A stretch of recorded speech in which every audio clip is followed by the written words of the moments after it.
All right, Michael Coe, lead us off, please. Hey, coach. So when it comes to all the missed layups tonight, do you see that as something like mental? Like when you miss one or two in a row, then it starts to almost like put a lid on the bucket. Armando said he thought something was wrong with the rims. So I just wanted to get your opinion on it. There was nothing wrong with the rim at all. He just missed them. He wanted to assure himself of getting a double double, and so he just put it on the rim and just kept getting rebounds, and he did that with 14 points and 19 or 20 rebounds. And so I'll talk to him tomorrow at practice and say, look, why don't you just make the shot and not miss it purposely so you can get a rebound? Let's just make the shot. And so, I'm so proud of Armando. He did a terrific job just establishing us offensively at the beginning of the game. He was dominant down low on the post, and then his presence around the basket just opened up everything for everyone else. And just really proud of not just Armando, the whole team. It was a great win for us. Thank you. CL, go ahead. Hubert, how much did this win kind of embody what you were talking about in terms of toughness? There was a stretch of about 8 minutes in the second half between made field goals. So it wasn't necessarily pretty, but obviously you came away with the win. No, it was. One of the things that I talked to the team in the locker room before, they came out for the game is I told them that this is going to be a very difficult game. This is going to be hard. One of the things that I've always told them is to find joy in the hardness of achieving all the goals personally and as a team. I gave them actually a Bible verse, James 1:2, and it talks about finding joy and persevering through hard times. And I said, last week it was hard. We didn't play well, and we didn't play our best basketball, and to come back and to come home with just one day in preparation for Virginia Tech, and Virginia Tech is an unbelievable, experienced basketball team. To stay with it through ups and downs, turnovers, defensively we had lapses. There was a togetherness about this team that I was just very proud of them about. And in the huddle, this is the first time where guys were talking about toughness, perseverance, and let's stick together. And the communication, amongst teammates, the energy was really good in the huddle. Even when it looked like things were turning, we all stayed together. And so I was really, really proud of them tonight. Jeremiah? Yeah, coach. After last game, you said this team was best when it can begin inside, playing inside, going through Baycott, for example. Early on, you were able to do that, and then eventually got away from him, but Manic was able to catch fire late in the game. So moving forward throughout the rest of the season, what do you think your team needs to either get back to or start doing more to get some sort of, I guess, more flow in the offense as you have in your previous wins? Well, the thing that I liked about us on the offensive end is like we can attack and we can score in many different ways.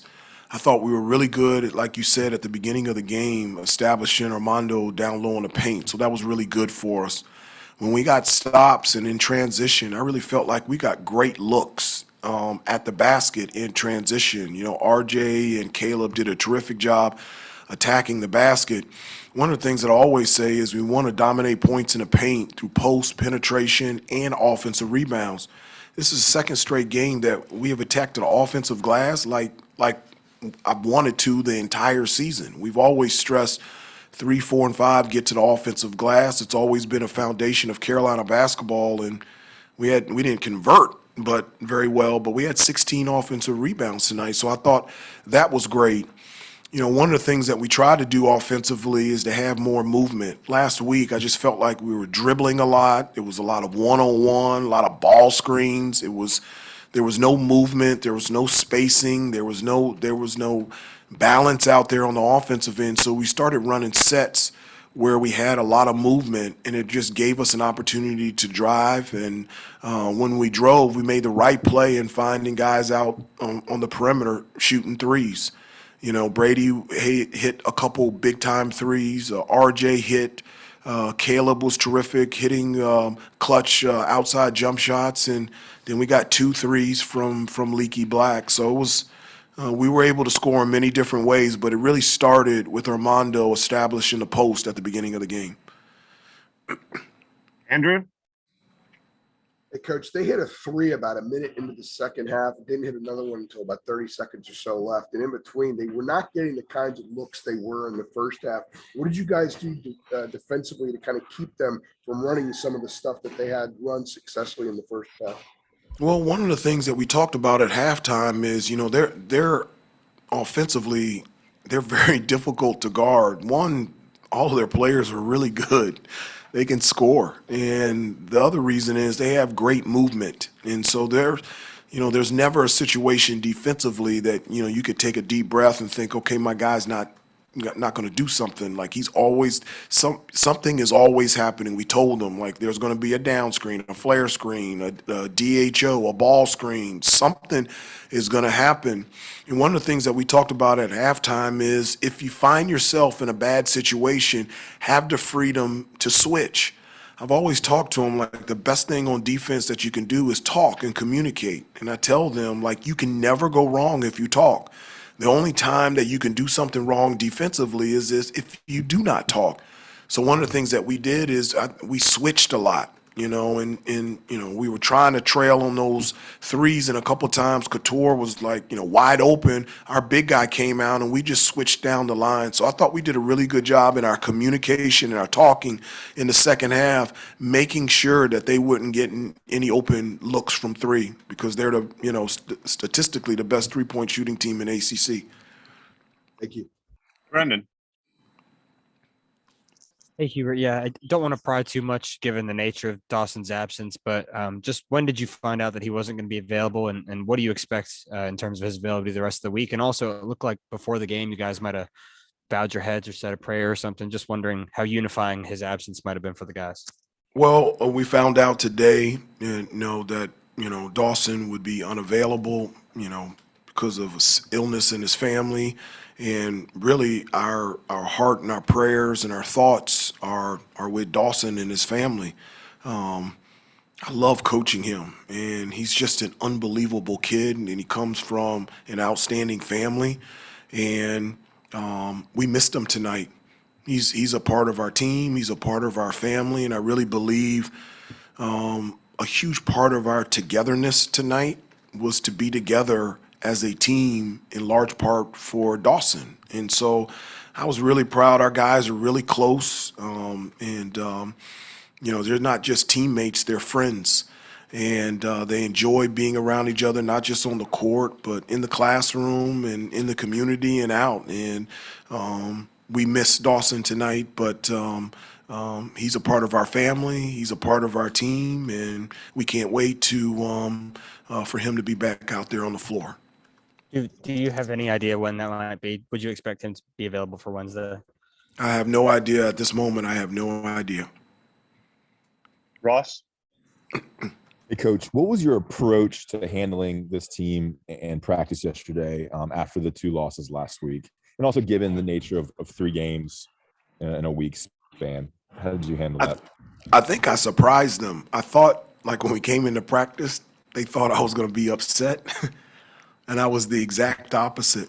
I sat them down and I said, guys, I'm in a great spot. I'm in a terrific mood. And they looked at me like, what's wrong with this guy? And I said, I am. I said, look, let's keep it real and let's be straightforward and direct. We had a bad week. We didn't play well last week. And then with the combination of playing quality teams in Miami and Wake Forest, and they also played really well, we had a bad week. And I said, let's look at the reality here. The reality is it's not the record that we had wanted, but you know what? We're above 500 in the ACC. I said prior to this game, we played 7 games, and 5 of them have been on the road in the ACC, and we have a winning record. And I said, look, when you look at the standings, We're only a game and a half out of first place. So I said, I'm not on Twitter, I'm not on Facebook or TikTok or whatever. I don't know what people are saying, but it's not the end of the day. And so we played poorly 2 games. We have an opportunity this week to play really well at home against quality, unbelievable opponents. So let's just focus ourselves on getting better and seeing if we can play better this week. And so I just felt like that's how I felt. And I felt like the guys needed that. They needed to see me not upset, not worried, and not stressed. And I wasn't upset, and I wasn't worried, and I wasn't stressed. And it led us to really have a really good practice yesterday. And just the chatter in the huddle during the game was really good. It was a lot of fun. I really enjoyed coaching this game. Adam. Hubert, along those very same lines, like what led you to that decision that you might as well go in there and love them up and encourage them rather than, light them up? Like, what was there a conscious decision, or is that just something you felt? And is that, when you were assistant under Roy for so long, did you ever play the good cop to his bad cop? Was that one of your roles back in the day? I don't know about that. I felt that that's what the team needed. I just didn't feel like, what is the benefit? We played poorly last week. What is the benefit for me to go after them again? And I've said this to you guys before. I coach them, I push them, but I also like to encourage them. I think you can get where you want to go by encouraging, and so that's something I just like to do. And I just felt like the guys needed encouragement. And I actually told them a story. This is really funny. I told them this, growing up, I asked them, I said, did you ever have a toy, it was like that balloon and then it had the weighted at the bottom. And I said, usually it was like a superhero or something like that, but it was like one of those like boxing things. And I said, as a kid, you could kick it, you could punch it, you could jump on it. And because it was weighted at the bottom with sand or water, it would just bounce back up. And I said, do you remember having a toy like that? They looked at me like I was from a different planet. And I was like, I know I'm 51 years old, but that still has to be at Target and Walmart and different places like that. And so I just told them about it. I said, guys, last week we got knocked down, we got kicked, we got stepped on. But I said, the foundation of who we are and what we've done this year, you're a good basketball team. And so I said, all you got to do is just keep popping back up. I said, what other choice do you have? Point finger, stay down, whine and complain and make excuses, or get back up and fight and see if you can play better next time. And they really did that today. So I was proud of them. Ryan Heller. Hey, Coach, with 12 points and several big shots in that second half, how important was Brady Manick in helping the team finish strong in that second? He was really good, Brady's, he's hard on himself. When he, misses a shot or, something happens on the defensive end, he's really hard on himself. Like he wants to play well, but like he really wants to come through for his team. And when he feels like he's not coming through, which is never, he like gets upset with himself, and sometimes he gets so upset that at times it's difficult for him to go to the next shot, next possession. And that's something that we talked about last week. I said, for him, I said, you're the most experienced player on our team. I said, our guys are looking at you. They're looking for your reaction. They're looking for how you deal with things. They're looking for wisdom and discernment from you because you've been there before. And I said, we need you. And so when things were struggling a little bit for him, we were in the huddle in the second half. And I said, you remember what we talked about? I said, Brady, you got to come back. You got to come back to us. We need you. And he came in and hit a jump shot and, hit another three. That offensive rebound was great. And seeing him scream down the floor. And I just love that kid. And I said this to you guys, I think, but anybody that I get a chance to say it is the only bad thing about coaching Brady is I only get to coach him 1 year. just have loved coaching him. He's a great kid.